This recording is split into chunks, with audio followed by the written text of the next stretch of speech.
와 여러분을 위해서 십자가에 죽으시고 부활하신 예수 그리스도만을 찬양하고 높입니다. 우리 옆에 있는 분들과 서로 인사하겠습니다. 예수 믿고 천국 가세요. 한 번 더 인사하겠습니다. 잘 삽시다. 남자가 아무리 똑똑해도 여자가 없으면 자녀를 낳을 수가 없어요. 세상은 혼자 살 수가 없습니다. 똑똑하든 안 똑똑하든 같이 살아야 더 많은 유익이 있는 줄 믿습니다. 하나님은 우리에게 필요한 만남들을 주셔요. 나에게 힘든 일이 있다 하지만 내가 아직 그 이유를 발견하지 못하기 때문에 힘든 거예요. 나중에 그 이유를 발견하게 되면 힘든 일도 나에게 유익이었다라는 것을 깨닫게 돼요. 저와 여러분이 십자가에 죽으시고 부활하신 예수님을 붙잡고 승리하시길 바랍니다. 출애굽기 23장 16절. 아멘. 한 청년이 상담을 했어요. 자기 어머님 때문에 자기는 교회를 못 다니겠다는 거예요. 왜냐하면 자기 어머님이 그 다른 집사님들과 갈등이 있어요. 갈등. 이 어머님이 성도 집사님들의 단점을 보면 자꾸 지적하는 거예요. 그러니까 집사님들이 피해서 그 아들은 제발 그렇게 하지 말라고, 그냥 좀 부족해도 덮어주라고. 근데 그 어머니는 그걸 못하는 거예요. 근데 이 어머님은 교회에서만 갈등이 아니라 동네에서도 갈등이 있어요. 동네 아주머니의 잘못들을 자꾸 지적을 해.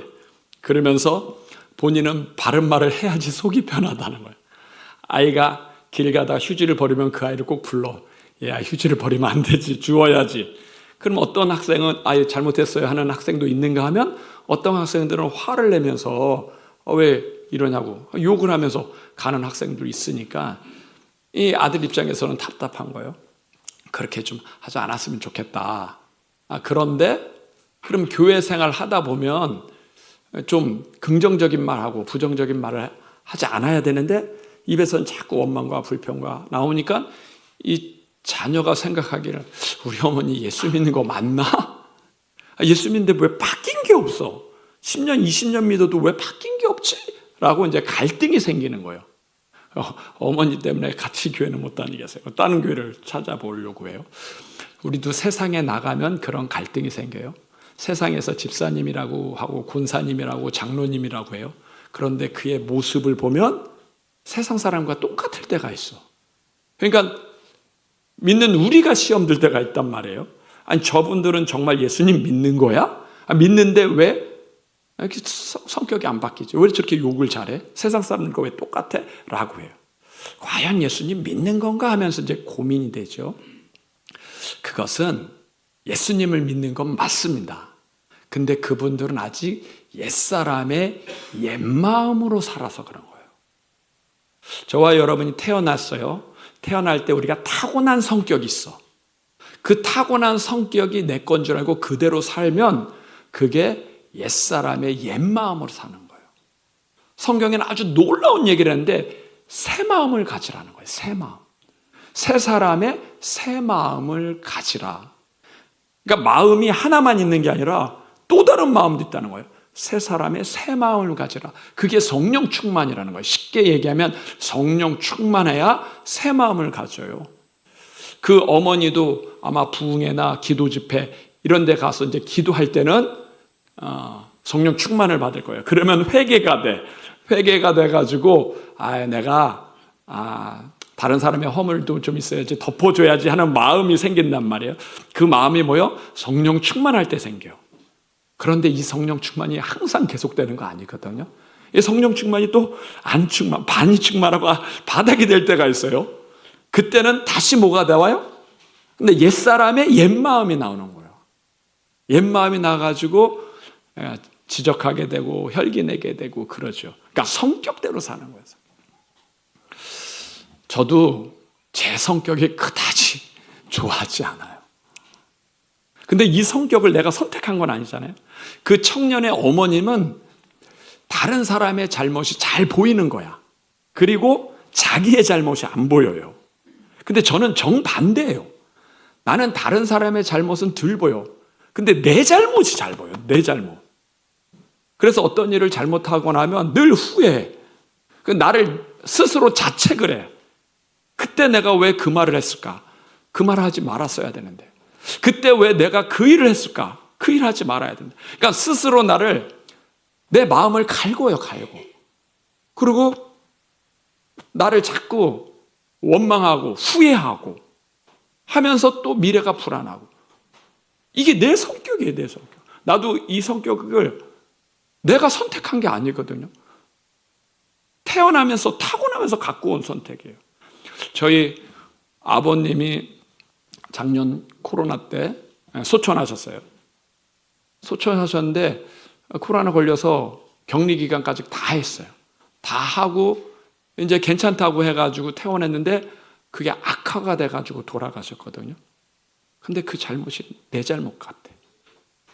아버님이 식구들은 아니다. 그냥 하나님이 때가 돼서 부르셨어 하는데도 나는 늘 나를 자책하는 성격이니까 완전하지 않으면 늘 내가 보자. 그때 내가 퇴원했을 때 엑스레이만 찍어봤으면 얼마 들지도 않는 그 엑스레이 정말 완치가 됐는지 그 엑스레이만 찍어봤어도 바이러스가 남아있다는 걸 알 수 있을 텐데 그때 내가 왜 하필이면 그 병원에 갔을까? 다른 병원에 갔으면 혹시 낫지 않았을까? 늘 나 스스로를 자책하고 내 마음을 갉아먹어요, 갉아먹어. 그러니까 너무 피곤해요. 내 마음이 너무 피곤하고 삶이 너무 피곤하고 그러다가 여기서 한 번 더 나가면요 이제 원망불평이 돼요. 다른 사람에 대해서 왜 그 의사는 엑스레이를 안 찍었을까? 그 의사는 왜 확인도 안 했는데 완치라고 했을까? 나한테 그 병원을 가라고 소개시켜준 목사님은 왜 하필이면 그 병원을 소개시켜줬을까? 나는 이렇게 힘든데 가족들은 뭐 했어? 가족들은 왜 다 좋다고만 해? 이 사람에 대한 원망으로 그게 바뀌어버리는 거예요. 그리고 나중에 누구도 원망해요? 이게 꼭 하나님께로 가더라고. 하나님 그때 엑스레이 한번 찍기만 했어도 그 얘기만 들리게 했어도 그리고 다른 병원에 가게 했어도 그때 병원 갈 때 그 택시를 안 잡았으면 하나님 뭐 하셨을까? 이 원망과 불평이 누구한테도 가냐면 이게 하나님한테 가요. 이게 누구 문제? 내 성격이 내 성격. 나를 자책하는 내 성격. 그런데 자책하다가 이게 죄책감으로도 오게 되고 원망과 불평으로도 오게 돼요.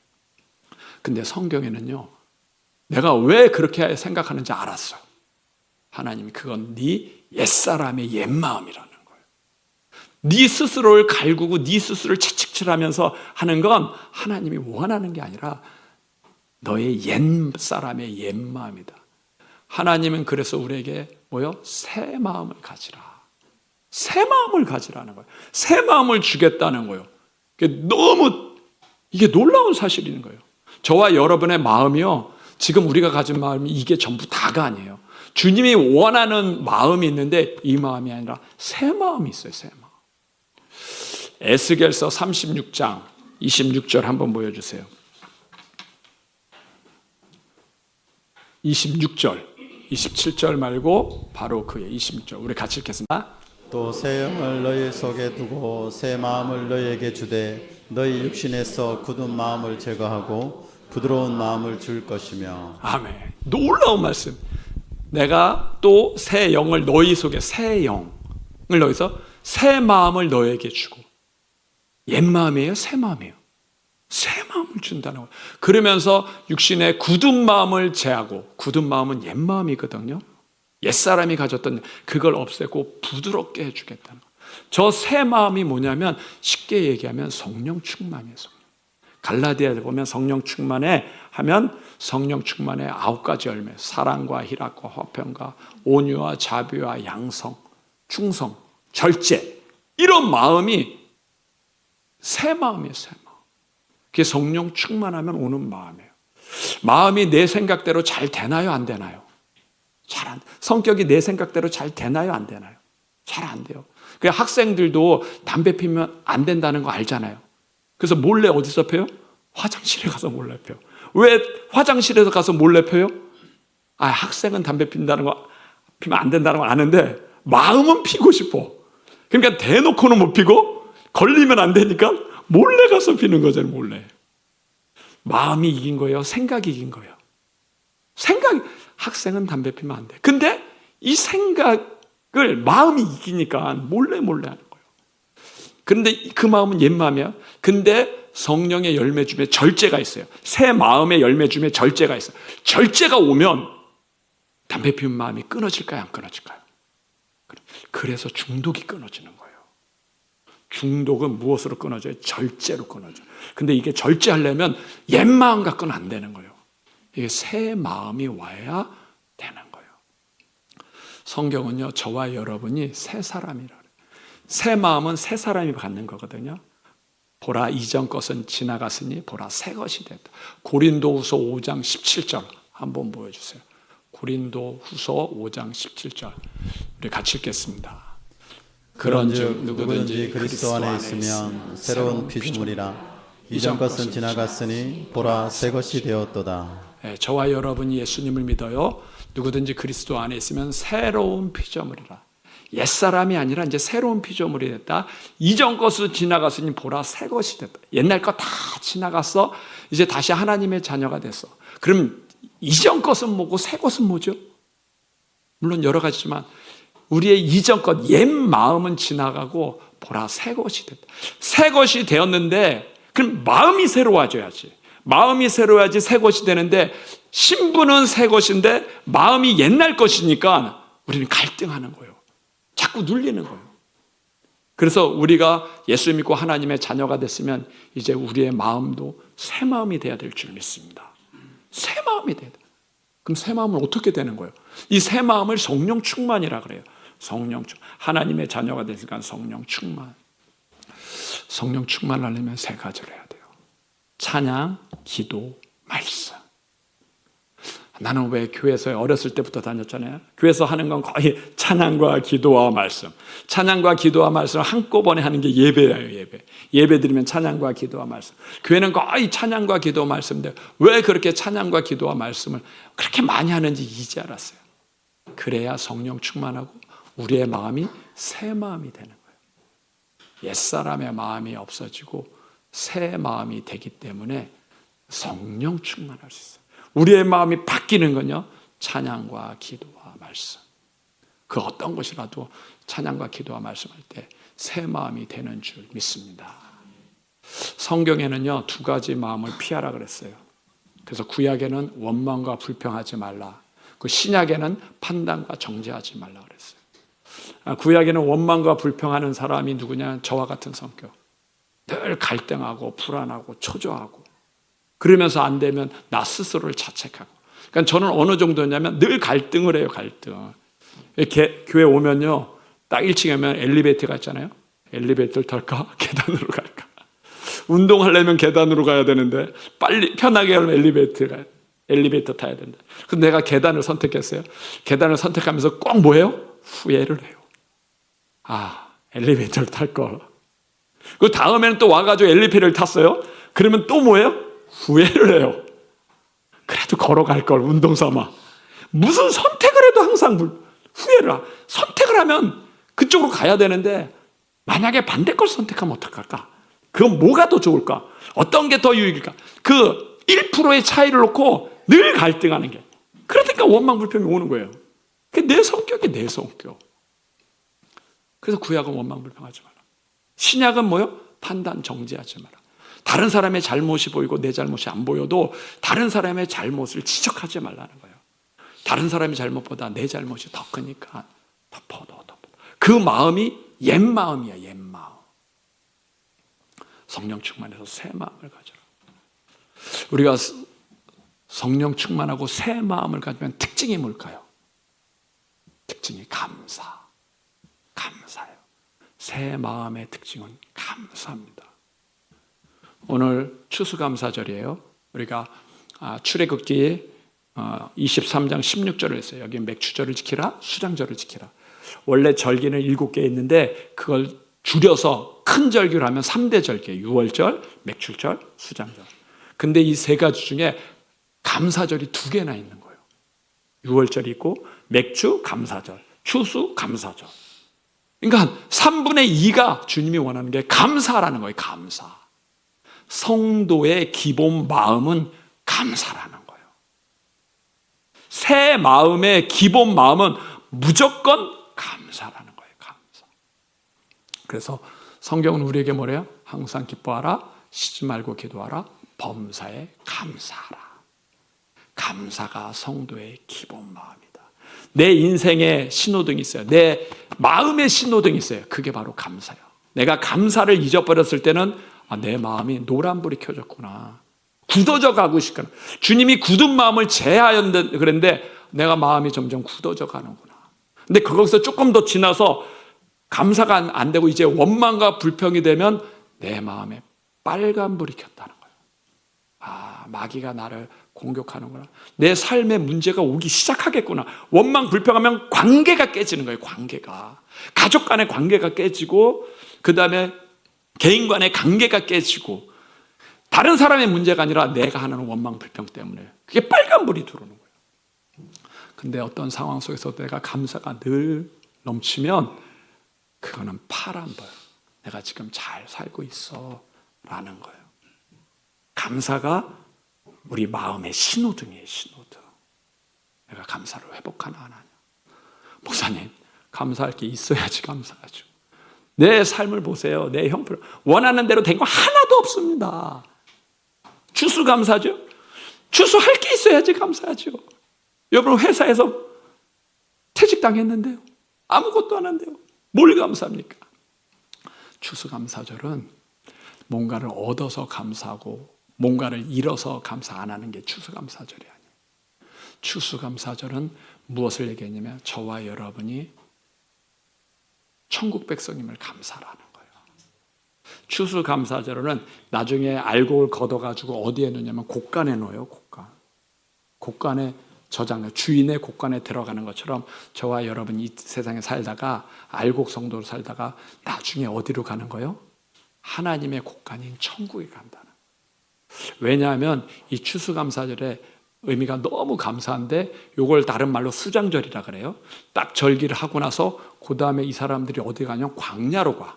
광야로 가서 나무나 풀로 얼키설키 임시 움막을 만들어. 임시 텐트. 그리고 거기서 7일 동안 있어요. 광야에는 피자집 있나요? 광야에는 영화관 있나요? 광야에는 도서관 있나요? 없어요. 아무것도 없어. 광야에는 뭐밖에 없죠? 하늘, 별, 그거밖에 없어. 그걸 7일 동안 보는 거예요. 7일 동안. 낮에는 햇빛이니까 움막 밑에서 있다가 밤에는 하늘과 별을 보는 거예요. 낮에는 하늘 보고 밤에는 별 보고. 그럼 우리 인생이 죽으면 어디 간다는 거예요? 천국 가는 거예요. 천국. 우리가 진짜 감사할 것은 내가 천국에 간다는 것을 알라는 거예요. 근데 이게 왜 중요하냐면 천국을 알면요, 이 땅의 고난과 어려움을 이길 수 있어요. 올 한 해 추수할 때 혹시 추수가 안 될 수도 있어요. 이익이 아니라 손해볼 수 있어. 그런데 내가 천국에 간다는 걸 알면 그 손실도 감사로 바꿀 수 있는 점이 있습니다. 설령 질병에 걸릴 수 있어요. 그러나 내가 천국 백성인 줄 알면 인내할 수 있어. 견딜 수 있어. 지난주에 저희 장모님이 소천하셨어요. 너무 감사하고 고마운 분인데 소천한데 그 이별의 아픔과 슬픔을 무엇으로 이길 수 있어요? 천국으로 이길 수 있어요. 제가 장모님 30년 후에 따라가겠습니다. 저랑 우리 장모님 사이도 30년밖에 안 나왔어요. 영원한 이별이 아니에요. 저는 아픈데, 제가 이렇게 아픈데 우리 집사람은 얼마나 아프겠어요. 어머님을 잃었는데. 근데 그 슬픔을 무엇으로 이기겠어요? 천국의 소망으로. 우리가 올 한 해 추수가 없을 수도 있어요. 인생이 내 생각대로 안 될 수도 있어. 그런데 우리가 그 모든 것을 이길 수 있는 것이 천국인 줄 믿습니다. 그 천국을 주기 위해서 예수님이 십자가에 죽어주셨어. 이건 당연한 게 아니야. 감사하는 게 뭐예요? 십자가에 감사하는 거예요. 가시고기 영상을 한번 보여주세요. 새끼 가시고기들은 자기가 태어난 게 부모의 헌신 때문이라는 걸 알까요? 모를까요? 거의 모르죠. 자기가 잘나서 살았다고 생각할 거예요. 근데 부모의 희생 때문에 산 거예요. 저 가시고기의 모습이 우리에게도 있죠. 우리의 육신의 부모도 마찬가지예요. 저 가시고기만큼 우리의 육신의 부모도 우리의 자녀들을 위해서 수고하고 애쓸 줄 믿습니다. 그래서 십계명에는 뭐요?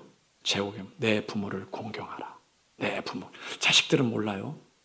부모가 자기를 얼마나 섬기고 희생했는지. 하나님은 알아요. 하나님. 그래서 자녀들은 무조건 부모. 우리를 버리지 않은 것만 해도 감사하잖아요. 그런 부모들도 있지만 우리를 버리지 않고 양육하고 같이 있어준 것만 해도 감사하잖아요. 그리고 보호하려고 애썼어요. 그런데 이 가시국의 희생이 부모뿐만 아니라 하나님도 마찬가지예요. 저와 여러분이 천국에 가기 위해서 그분이 십자가에서 우리 죄 때문에 죽어주셨어. 주님이 원하는 건 뭐예요? 단 하나예요. 그 사랑을 알아달라는 거. 저 부모 가시고기가 자기의 삶을 주면서 원하는 게 뭐였을까요? 내가 이렇게 너 사랑했으니까 뷔페 사라. 아니 좋은 옷 저기 달라. 그거 하겠어요? 단 하나예요. 내가 너희를 사랑한 걸 알아줘라는 거예요. 내가 너를 이만큼 사랑했다는 거 알아줘. 부모님들이 자녀에게 원하는 건 뭐예요? 내가 너를 사랑했다는 걸 알아줘라. 터키에서 지진이 났어. 건물이 다 무너졌습니다. 구조대가 들어가가지고 자네를 파헤치면서 생존자를 찾았어요. 어머니와 아이를 발견했어. 어머니가 아이를 이렇게 품에 안고 모든 잔해에 맞아가지고 어머니는 돌아가셨어요. 다행히 아이는 살았어요. 그런데 그 옆에 핸드폰이 발견됐어. 그 핸드폰에 문자가 뭐라고 쓰냐? 아가야, 엄마가 너를 사랑했다는 것만 기억해. 엄마는 죽었는데 엄마가 가장 원하는 건 내가 너를 사랑했다는 것만 기억해. 그러면 다 돼. 다 돼. 저와 여러분이 천국을 그냥 가나요? 예수님의 십자가, 예수님이 우리에게 원하는 게 뭘까요? 내가 너희를 사랑했다는 것만 기억해. 그게 예수님의 십자가예요, 십자가. 내가 너희를 위해서 생명을 줬어. 천국은 그냥 공짜로 가지만 공짜로 가는 게 아니라 내가 너희를 위하여 생명을 준 것 때문에 간 거야. 내가 너희를 사랑했다는 것만 기억해. 가시고기, 부모 가시고기가 자녀한테 원하는 게 뭘까요? 죽어가면서 내가 너희를 이만큼 사랑했다는 것만 기억해줘. 그거 하면 되는 거야. 우리는요, 감사할 수밖에 없는 거예요. 그것을 사랑해서 우리가 예배드리는 겁니다. 예배는 예수님의 십자가의 사랑에 감사해서 예배드리고, 감사, 천국에 대한 소망과 예수님의 십자가를 알면 그 성도가 하는 건 감사밖에 없어요. 감사. 주님 감사합니다. 감사합니다. 그러면 세상을 넉넉히 이기는 줄 믿습니다. 천국을 주신 하나님이 이 땅 것을 왜 안 주세요? 미래가 그분 건데 우리의 미래도 책임지고 인도할 줄 믿습니다. 믿음 안에서 승리하시기를 바랍니다.